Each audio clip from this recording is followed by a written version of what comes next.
Sino ang mga mas nagbibigay? Sila ang pinagpapala. Kaya huwag tayong magsawang maging biyaya lalo na sa mga taong sa puso natin napalapit na. Ikaw kabarangay, gaano mo kamahal ang iyong pamilya? Dear Papa Dudut, isang magandang araw po sa inyong lahat. Tawagin niyo na lamang po ako sa pangalang Errol. 32 years old at kasalukuyang naninirahan at nagtatrabaho dito sa London, United Kingdom. Kasama ko po rito ang mag-ina ko at dito ko na rin nakilala ang asawa ko. Taga rito po siya, Papa Dudut, pero mahal na mahal po niya ang kulturang Pilipino. Malapit din siya sa pamilya ko sa Pilipinas at palagi kaming umuwi tuwing Pasko hanggang Bagong Taon. Pero hindi po love story namin ng wife ko ang gusto kong i-share sa inyo, kundi ang kwento ng pamilya namin. Papa Dudut, tubong masbate po ang angka namin pero napadpad kami sa Rizal. Hindi kami mayaman pero hindi rin naman po naghihikahos. Dati pong machine operator ang tatay ko sa Pasig bago sila nakapagpundar ng telahan at tindahan ng mga damit sa bayan ng Taytay.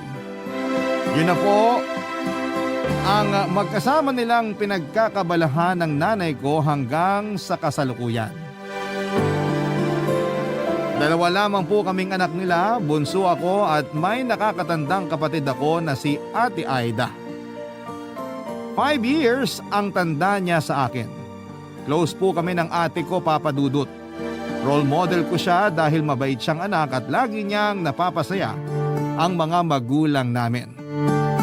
Pero noong 18 years old na siya ay nabuntis siya ng boyfriend niya at nalaman niyo ng parents namin. Nagkasamaan sila ng loob pero sa huli ay pinatawad at tinanggap pa rin nila si ate. Kaya lang ay hindi po tumagal yung pagsasama ni na ate at ng boyfriend niya. Pagkatapos ng 5 taon ay nalaman ni na mama at papa na sinasaktan siya nito physically at ng bababae pa. Pinaghiwalay sila ng mga magulang namin at simula noon ay sa bahay na namin tumira sina ate at ang pamangkin ko. Para sa akin ay walang kaso yon dahil mahal na mahal ko po silang pareho, Papa Dudut.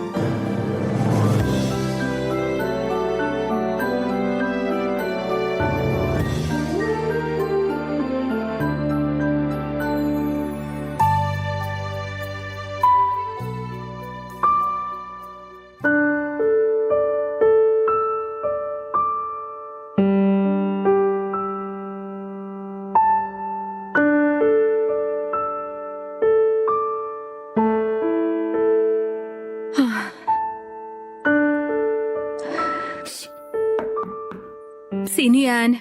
Ako to, ate. Sandali lang. Ate, umiiyak ka ba? Ha? Wala to. Shh, napuwing lang ako. Napuwing ka dyan. Ate, di mo ako maluloko. Halata namang umiiyak ka oh. Kahit kailan talaga wala akong maitatago sa'yo.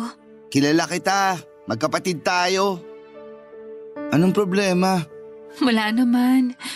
Oh, teka. May kailangan ka ba? Sabi kasi ni na mama at papa, hindi ka pa raw nagdi-dinner. Kararating ko lang galing school. May ginawa kasi kaming project. Yayayain sana kitang kumain. Ganon? Oo, kaya tara na. Wala akong gana eh. Mamaya na lang siguro. Sabi ko na eh, may problema ka talaga. Yun yung dahilan kaya ka umiiyak, no? Oo. Pwede naman natin pag-usapan. Ikwento mo sa akin para gumaan yung nararamdaman mo, ate. Pero baka nagugutom ka na. Makakapaghintay naman yung sikmura ako. O sige, pasok ka muna. Sige. Upo ka na lang dyan sa kama. Iusog mo na lang yung mga damit na natupi ko na. Mga nilabhan ko yan kanina. Sige, ate.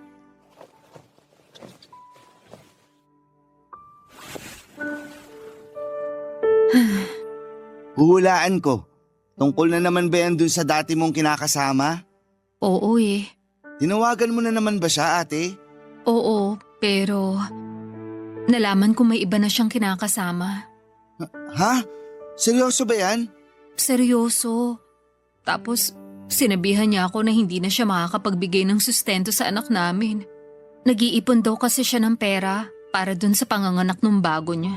Kapal ng mukha na. Anong sinabi mo sa kanya? Katulad nung dati, nagalit ako. Tinanong ko kung paano niya nagawa sa amin ng anak ko na basta na lang ipagpalit sa iba. Pero sinumbatan niya ako. Ako naman daw yung umalis at kami yun ang iwan sa kanya kaya wala akong karapatang magalit. Matagal ka na niyang niloloko, tapos sinasaktan ka rin niya.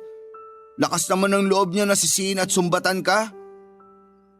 Ay, ate naman. Bakit hanggang ngayon gusto mo pa rin makipagbalikan sa lalaking yun?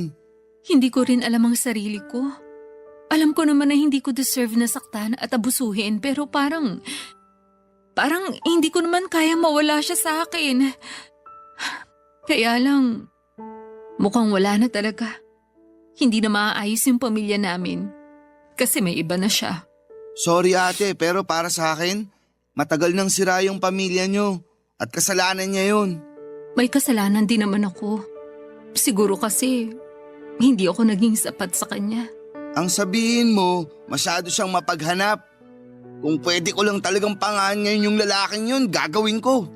May ganti man lang kita sa kanya. O kaya kahit isang malakas na sapak lang ate. Talagang ayaw mong naagrabyado ang ate mo Ayoko talaga.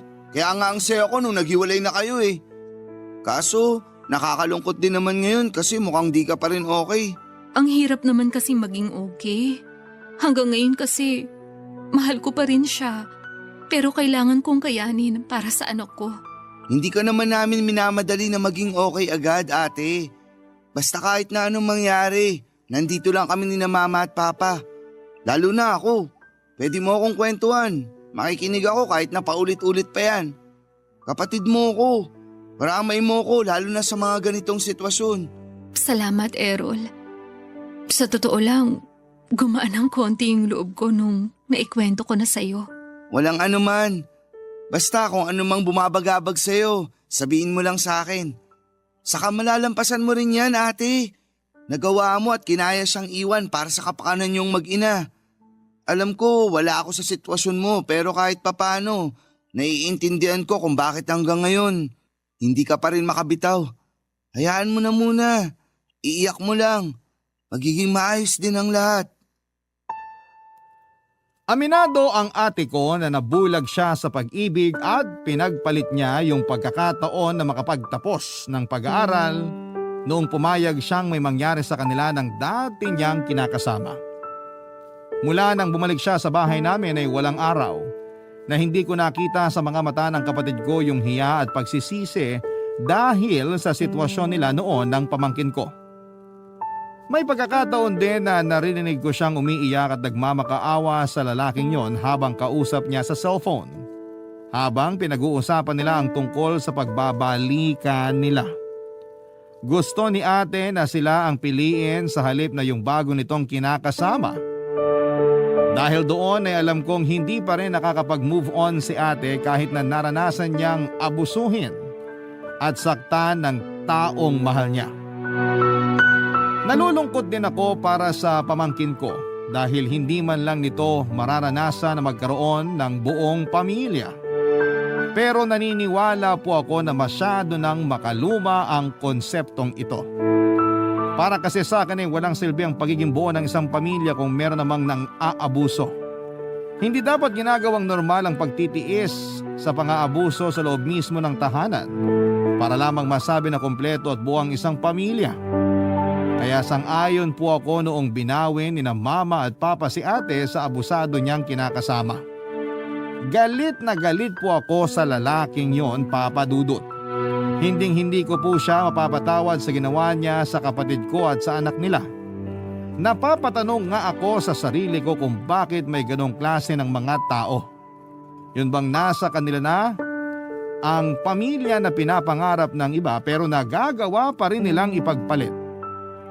Alam ng parents ko na close kami ni Ate Aida, Papa Dudut, lalo na ni Mama. Kaya nga hindi na bago sa amin na minsan ay napag-uusapan namin yung sitwasyon ng kapatid ko, Papa Dudut.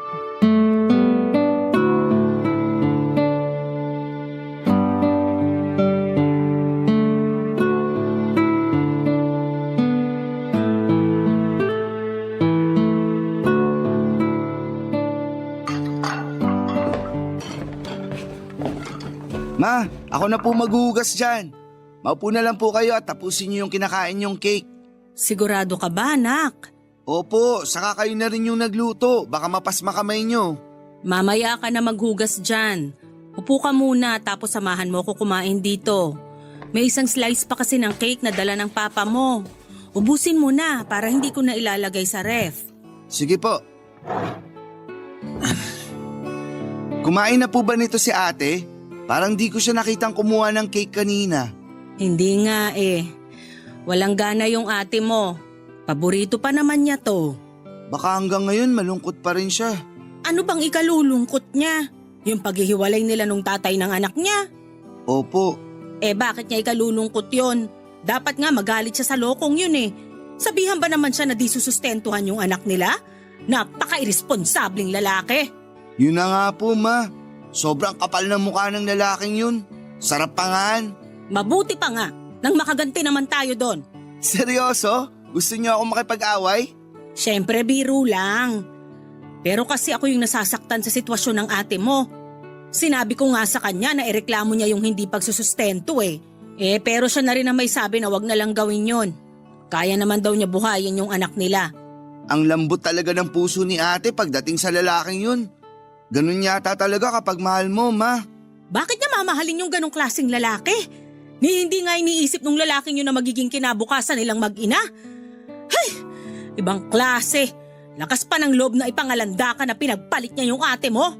Sinabi pa na sina ate naman daw yung umalis at nang iwan. Kaya siguro malakas ang loob na ipagpalit sila. Naaawa talaga ako kay ate kasi hindi niya deserve yun, ma. Kahit naman sino maaawa sa ate mo. Kaya ikaw, wag na wag mong gagayahin yung ganong klaseng lalaki, ha? Si mama talaga. Sumagot ka na lang, Errol. Ma, hindi niyo na po kailangang sabihin yun sa akin. Nakita ko naman po kung paano tratuhin ng lalaking yun si ate. Kaya hindi ko yun gagayahin pag ako naman yung nagkaroon ng pamilya. Pero saka na yung pagpapamilya mo. Ang bata-bata mo pa. Magtapos ka muna ng pag-aaral, ha? Wag po kayong mag-alala. Kasi wala pa naman sa isip ko yun pagkakaroon ng sariling pamilya, ma. Magtatapos muna po ako ng pag-aaral para makapagtrabaho at makatulong sa inyo ni na papa. Nanghihinayang lang talaga ako na hindi na nakatapos ng pag-aaral yung ate mo. Pero ayoko na siyang sisihin ng paulit-ulit kasi nangyari na yon. Ang mahalaga, ligtas na siya mula dun sa mapang-abuso niyang kinakasama. Nagpapasalamat naman po si ate kasi magkakasama na ulit tayo. Lalo na po dahil sa second chance na binigay niyo sa kanya. Matitiis ba naman namin ang ate mo? Anak namin yon. Walang magulang ang kayang tiisin ang mga anak. Tandaan mo yan. Pero sana lang tulungan ni Aida yung sarili niya. Huwag na niyang hangarin na makipagbalikan sa ama ng anak niya kung ayaw niyang tuluyang masira ang buhay nila ng anak niya.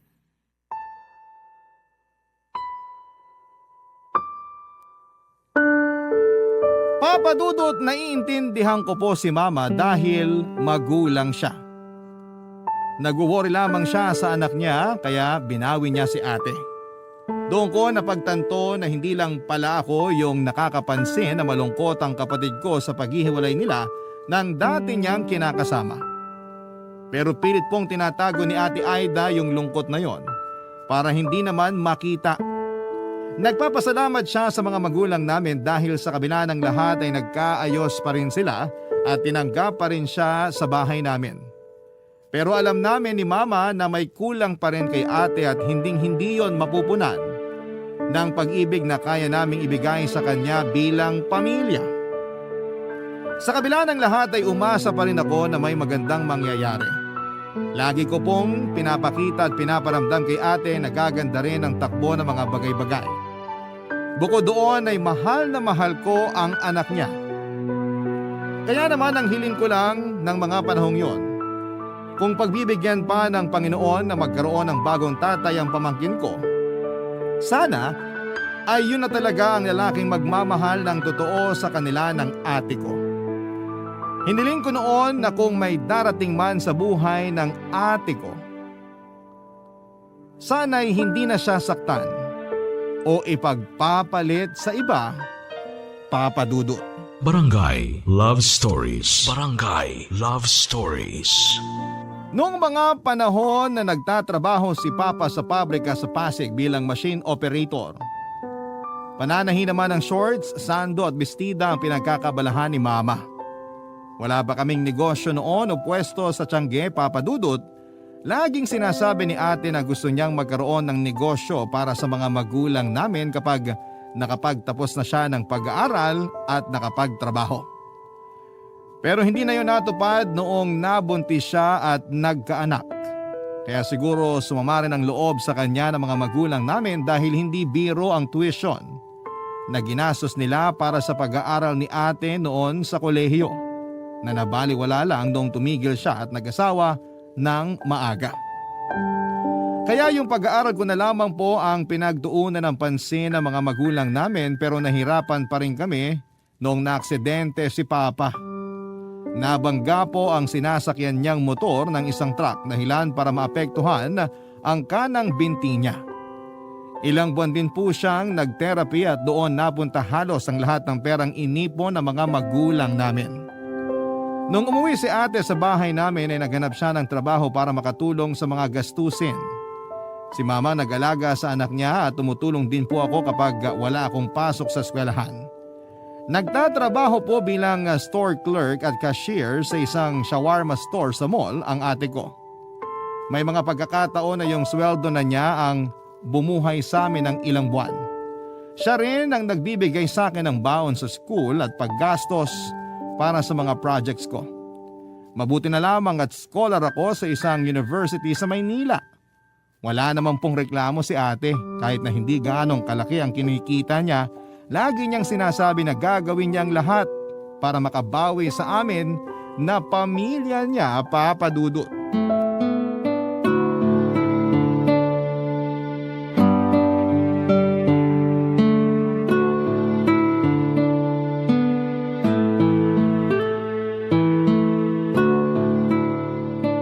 Errol, kunin mo na tong baon mo.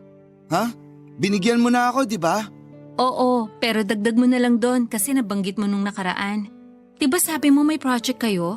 Baka maubos allowance mo kung dun mo kukunin. Kaya sige na, kunin mo na to. Wag na, ate.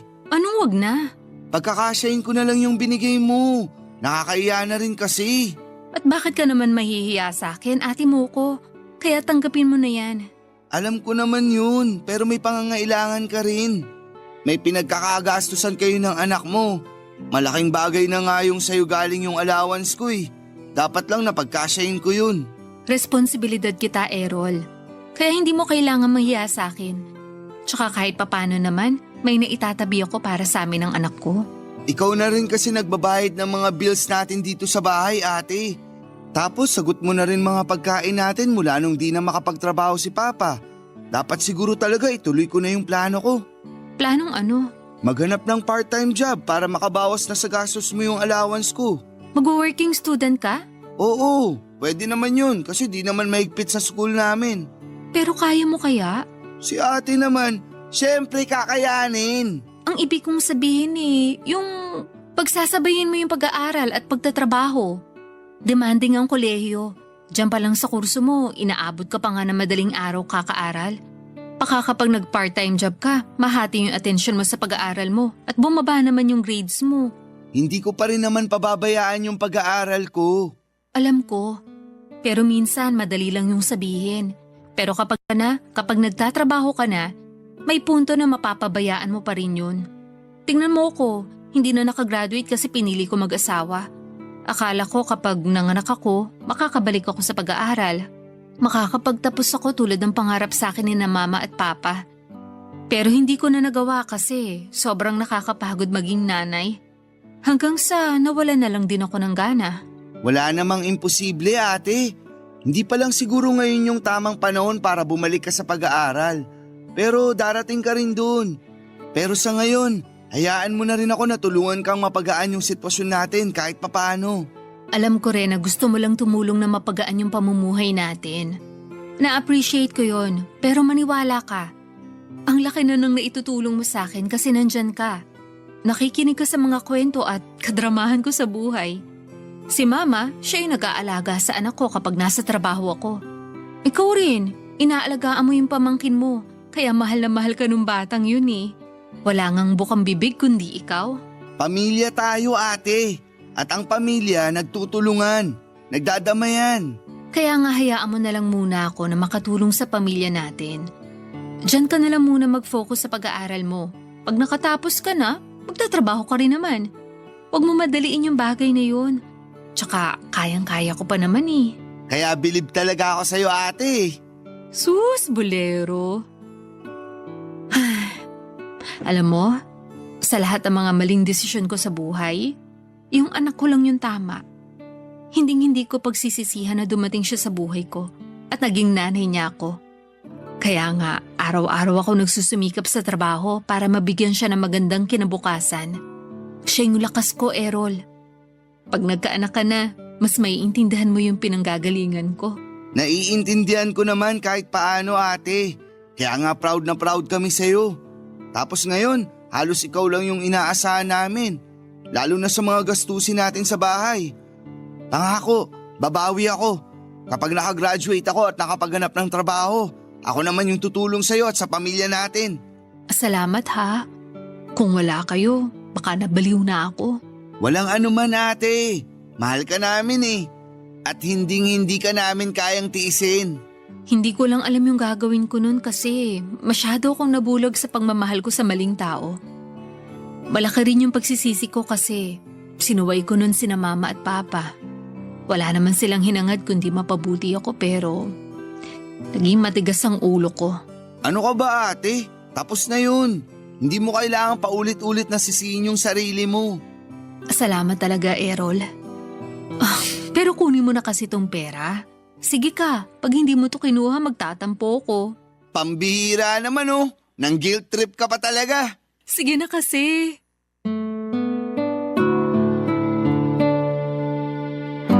Papa Dudut, ganon ko kamahal si Ate Aida at hanga ako sa ipinakita niyang pagmamahal para sa anak niya. Hindi ko po kasi may imagine yung hirap na pinagdadaanan niya lalo na at mag-isa lamang niyang tinataguyod ang pamangkin ko. Kaya naman gano'n na lamang kataas ang respeto ko sa kanya. Proud ako sa kanya at sa lahat ng mga solo parent. Wala po akong ibang hiling noon kundi ang ingatan at gabayan siya ng Panginoon. Hindi lang kasi anak niya ang inaalagaan niya kundi kami rin ni na Mama at Papa.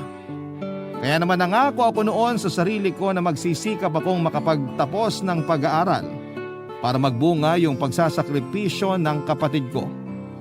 Hindi nga nagtagal ay nakagraduate po ako bilang cum laude sa kursong secondary education. Nakapasa rin ako at nakakuha ng lisensya sa pagtuturo. Hanggang sa nakapagtrabaho ako sa isang pampublikong paaralan. Masaya po ako kasi natutulungan ko na po noon ang pamilya namin lalo na sa mga gastusin sa bahay. Hindi na rin po kasi nakabalik sa trabaho si Papa dahil sa kondisyon ng binti niya. Gumaling naman po siya pero hindi na niya kayang tumayo ng matagal tulad ng lagi niyang ginagawa noong nasa pabrika pa siya. Naging malaking dagok ang nangyaring yon para sa tatay namin pero hindi po namin pinaramdam sa kanya na pabigat siya sa amin. Kaya naman noong makaipon ako ng kaunting pampuhunan ay bumili ako ng isa pang makinang pantahi at mga tela para kay Papa. Tinuruan po siya ni Mama na manahi para mas madagdagan yung mga damit na shorts na binebenta nila. Nakakatuwa dahil kinahiligan naman yon ni tatay at naging bonding na rin nila yon ni Mama habang kumikita. Pero Papa Dudut, isa na namang pagsubok ang dumating sa pamilya namin na masasabi kong nagpabago ng pananaw ko sa buhay.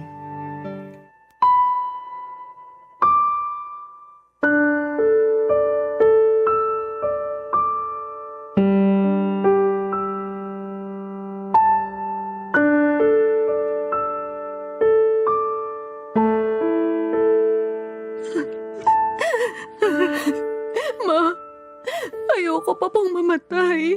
Hindi ka pa mamamatay, Aida. Tigilan mo nga yung kakasabi mo ng ganyan. Pati tuloy ako naiiyak na rito. Ate, tama si Mama. Hindi ka pa mamamatay.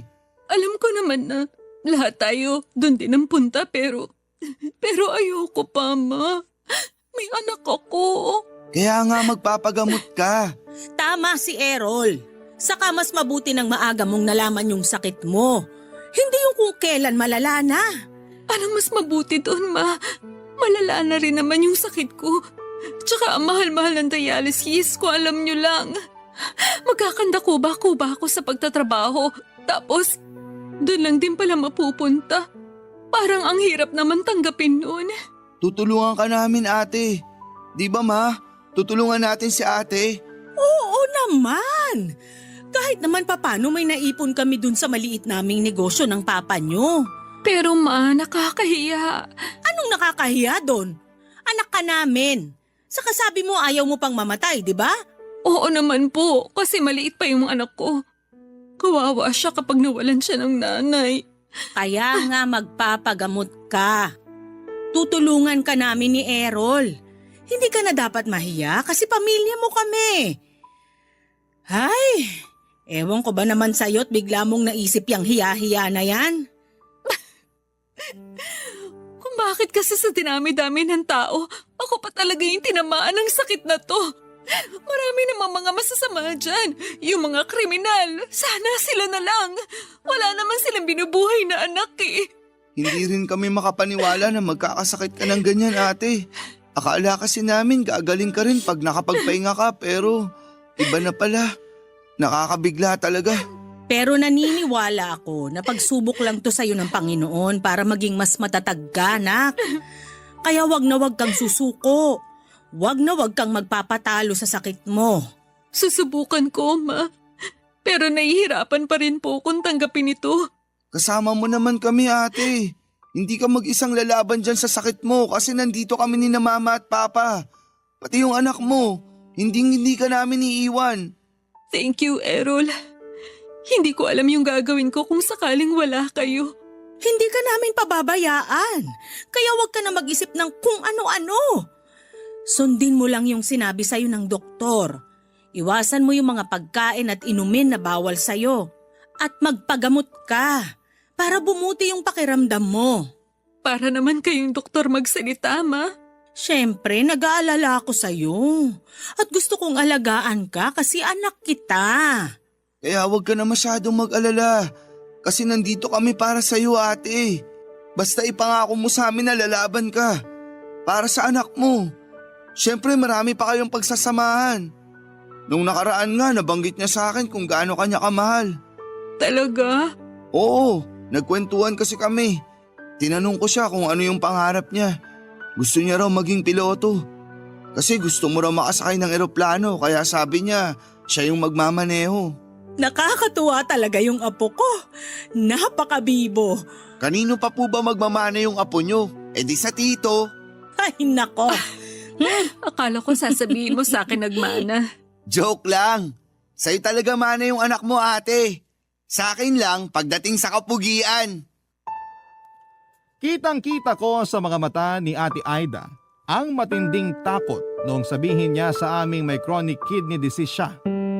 At malala na yon dahil kinakailangan na niyang sumailalim sa dialysis. Pero higit pa roon yung takot niya dahil meron po siyang anak na maiiwan sakaling hindi bumuti ang kalagayan niya, Papa Dudut. Napakabata pa po ng pamangkin ko para maulila sa ina.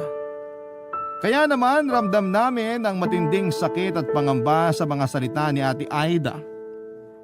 Ang totoo ay nagpapakatatag lamang ako pero nadudurog na rin ang puso ko ng mga sandaling yon. Kaya nga kahit papaano ay ginagawa ko ang lahat para gumaan yung usapan namin. Sa kabila ng lahat ay pamilya pa rin naman ang magdadamayan. Yun po ang laging sinasabi sa amin ni na mama at papa. Kaya naman napanatag ang loob namin ng kapatid ko. Pero alam ko na nandun pa rin yung takot sa puso ni Ate Aida. Bukod kay mama, ako po ang kasakasama ni ate sa mga dialysis niya. Ako na rin po ang nagsilbi niyang kanang kamay sa bahay namin, lalo na't marami na siyang mga bagay na hindi kayang gawin. Malaki po ang ibinagsak ng katawan ni Ate Aida, namayat siya ng sobra. Pero siya pa rin yung kapatid ko na positibo at walang reklamo. Hindi po nawawala ang paniniwala ko na magiging maayos din ang lahat, Papa Dudut. Hanggang sa nakapagdesisyon po ako na handa kong ibigay ang isa kong kidney sa kapatid ko para madugtungan pa ang buhay niya, Papa Dudut. Barangay Love Stories. Barangay Love Stories. Nung una ay tinanggihan po ni Aida ang suhestyon kong sumailalim kami sa kidney transplant dahil maapektuhan noon ang kalidad ng pamumuhay ko. Sinabi niya sa akin na bata pa raw ako at marami pa akong pwedeng gawin na posibleng hindi ko na magawa sakaling maoperahan ako. Pero para sa akin lahat ng mga bagay na yon ay walang saysay kung mawawala siya, Papa Dudut. Mahal na mahal ko po ang kapatid ko at wala akong kayang hindi gawin para sa kanya. Kaya naman sa huli nakumbinsi ko po siya at ang mga magulang namin na i-donate kay ate ang isang kidney ko. Hindi ko na po i-detalye ang proseso pero naging successful naman po ang operasyon. Pero syempre under observation at strict monitoring pa rin po si ate Aida hanggang sa tuluyan nang nakapag-adjust ang katawan niya sa bagong kidney na meron siya. Ako naman ay sinunod ko lamang ang payo sa akin ng doktor at hindi rin naman nagtagal ay nakapag-adjust na rin po ako. Nakabalik na rin ako sa pagtuturo at masasabi kong wala akong pinagsisihan sa naging desisyon ko, lalo na noong nakikita kong unti-unting bumabalik ang sigla ng pangangatawan ng ate ko, Papa Dudut. Laging sinasabi ng mga magulang namin na pareho kami ng kapatid ko na biyaya sa isa't isa. Kaya naman masayang masaya sila, Papa Dudut.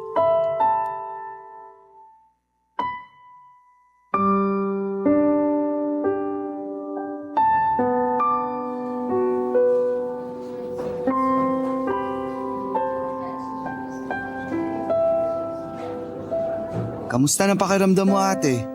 Mabuti. Pero masakit pa rin ang tahi ko. Nakatulog ka ba ng maayos? Oo. Ikaw? Oo naman, ate. Kanina ka pa ba gising? Oo, kanina pa. Tapos nagbabrowse lang ako sa Facebook habang natutulog ka. Ay, sabi pala ni Mama, uwi lang daw siya sa bahay kasi isasama niya anak mo pagbalik niya rito. Gusto ka na raw makita. Sabado naman bukas kaya walang pasok. Gusto raw matulog dito. Mabuti nga, isang kwarto na lang tayo at may space pa naman dun sa upuan para sa mga bisita. Kaya nga eh. Ilang araw na rin tayo rito. Sana naman makalabas na tayo. Huwag kang magmadali. Dapat okay na talaga yung katawan natin bago tayo makalabas dito. Hindi mo ako masisisi. Feeling ko kasi ang tagal-tagal ko nang nandito sa ospital. Akala ko nga hindi na ako makakalabas ng buhay dito eh. Huwag mo naman sabihin yan. Akala ko lang naman. Nung operation day kasi, grabe yung kaba ko. Mukha lang akong kalmado pero kinakabahan talaga ako noon. Pero syempre, nagdasal ako na sana maging ligtas tayong dalawa. Lalo ka na kasi napakabuti mong kapatid. Salamat sa pag-donate mo sa akin ng isang kidney mo ah. Malaking bagay yun para madugtungan pa ang buhay ko. Hindi ko alam kung paano kita mababayaran. Habang buhay kong tatanawin na utang na loob yung ginawa mo. Hindi naman ako naniningil kaya wala kang kailangang bayaran sa akin, ate. Ginawa ko yun kasi mahal kita. Magkapatid tayo. Laging sinasabi ni na Mama at Papa na magtulungan daw tayo.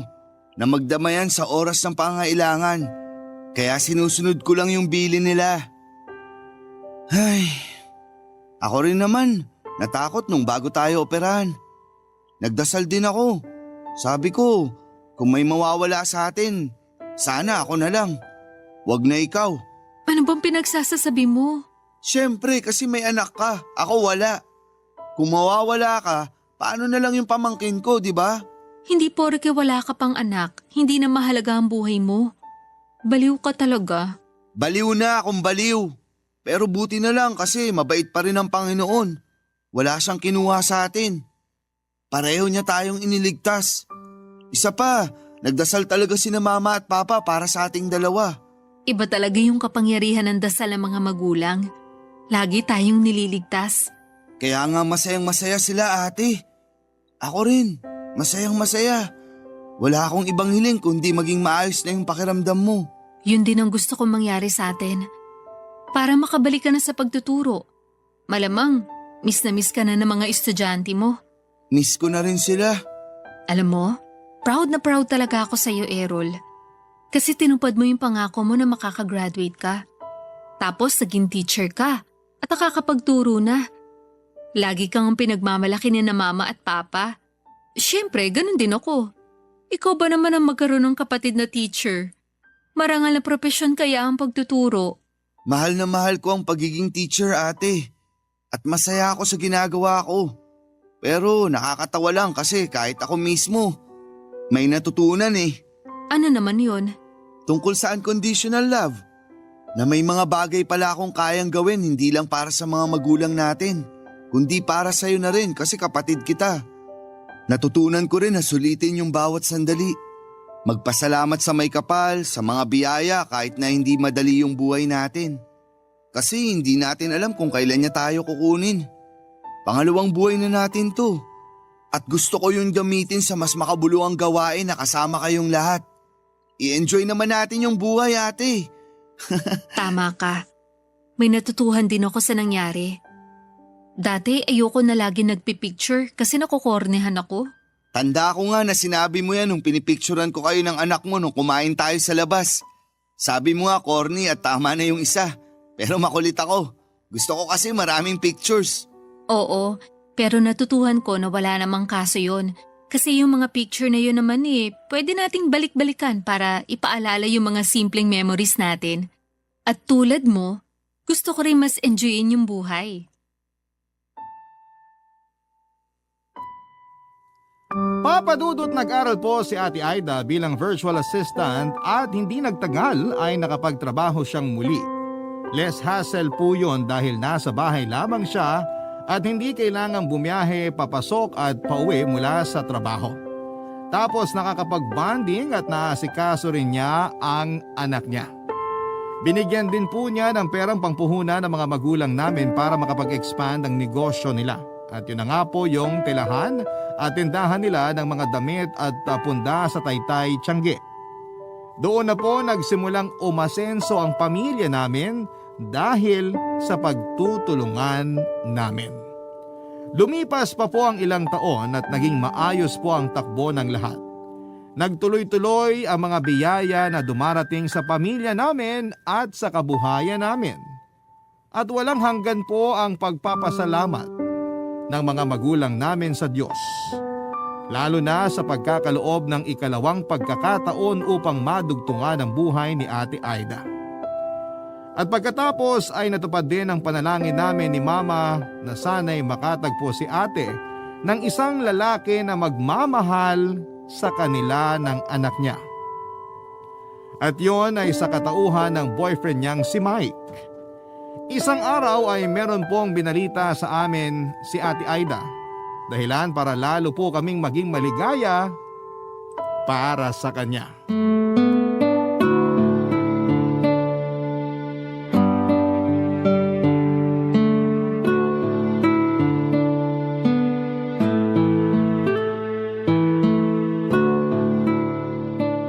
Ma, nasan po si Papa? Ay nako, yung papa niyong yon ang aga matulog. Malamang nandun na sa higaan, naghihilik na. Teka, bakit mo nga pala hinahanap ang papa mo? May sasabihin po sana ako sa inyo. Sa amin mo na lang sabihin ate. Oo nga, makikinig naman kami ni Errol. O sige. Paano kung sabihin ko mag-aasawa ulit ako? Papayag po ba kayo? Ha? Ibig sabihin, nag-propose na si Kuya Mike? Oo at hindi lang, Aida. May pasuspense ka pa eh. Pero sagutin niyo muna yung tanong ko. Malamang papayag kami. Nasa tamang edad ka na naman. Saka alam naming mabait at mapagmahal yung boyfriend mo. Ay, hindi ba, Errol? Opo. Ano na ate? Nag-propose na ba si Kuya sa'yo? Tada! Oo. Tingnan niyo yung daliri ko. Ayan yung singsing oh. Tingin nga. Aba, oo nga. tingnan mo yung singsing ng ate mo. Ang ganda, di ba? Oo nga, ma. Bagay na bagay kay ate. Pero kailan pa siya nag-propose? Kanina lang, dun sa date namin. Kaya pala tanong ng tanong sa akin tungkol sa kasal. Kung saan ko raw gustong ikasal. Kung sa simbahan, sa beach ba o garden wedding tulad ng mga artista. Hindi ka man lang ba nagtaka? Hindi. Hay nako, palibasa, yan yung bagay na hindi ginawa sa'yo nung dati mong kinakasama. Kaya deserve na deserve mo yan, nak. Yung pakasalan. Thank you, Ma. Tama si mama. Masaya kami para sa'yo kasi nahanap mo na yung lalaking magmamahal sa'yo at sa anak mo. Yun bang makakasama mo habang buhay? Kasi pakakasalan ka at may plano para sa future nyo. Oo nga po eh. Masayang masaya po ko kasi dumating siya sa buhay ko. Hindi ko po akalain na mabibigyan pa ako ng second chance na magmahal ulit. Bonus pa yung kasal ko kaya excited na po ako. Excited na rin kami para sa'yo, nak. Siguradong matutuwa yung papa mo kapag nalaman na ikakasal na ang unika iha niya. Alam mo namang mahal na mahal ka nun. Siguradong iiyak yun pag nakita niyang nakasuot ka ng wedding gown. Sigurado po yan, Ma. Si Papa pa ba? Congratulations, Ate Aida! Congratulations, nak. Thank you, Ma. Thank you, Errol. Payakap nga po sa inyo. Naiiyak ako eh. Ay, bakit ka naman umiiyak? Wala lang po. Natutuwa lang. Payakap na po. Sige, yakap na. Errol, sumali ka rito. Sige na nga, kahit ang corny tingnan. Anong corny? Joke lang naman po, ma. Ay, ang lalaki na ng mga anak ko. Parang kailan lang ang liliit nyo pa. Basta mga anak, proud na proud kami sa inyo ng papa nyo. At mahal na mahal namin kayo.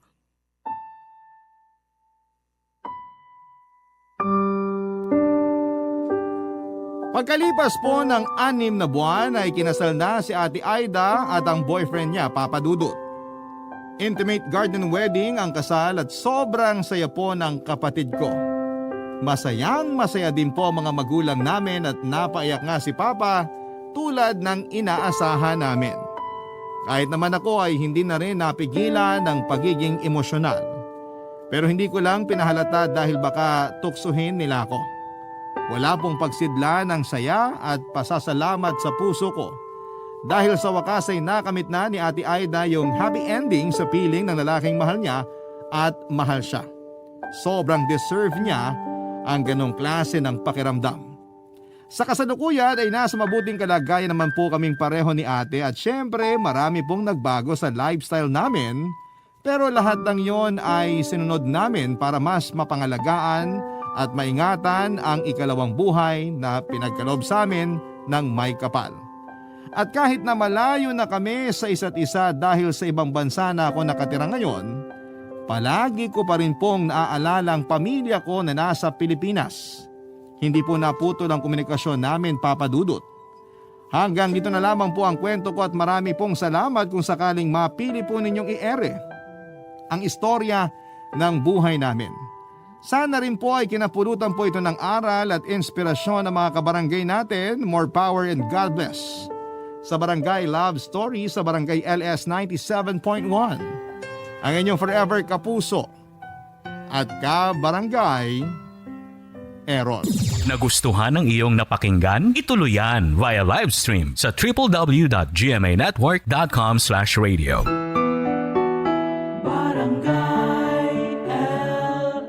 In Mega Manila, 97.1. Forever.